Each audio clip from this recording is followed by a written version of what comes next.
कुरुक्षेत्र सिर्फ युद्ध का मैदान नहीं, ये वो आग है जो हमेशा आपके अंदर जलती है। बिना हथियार, बिना शंख। ये आग दो विचारों के भिड़ने से पनपती है। क्या सच्चाई व्यर्थ है या छल ही अर्थ है? अपनों की सुरक्षा, स्वयं का बलिदान, स्वयं की जीत या स्वयं पर अभिमान?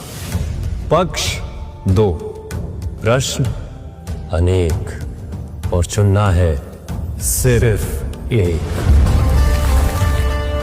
निर्णय भी होगा, मन की आग भी बुझेगी, कृष्ण की सीख के साथ सच को जीत भी मिलेगी। युद्ध कल का, ज्ञान है अमर, कुरुक्षेत्र आज भी जीवित है हमारे मन के अंदर।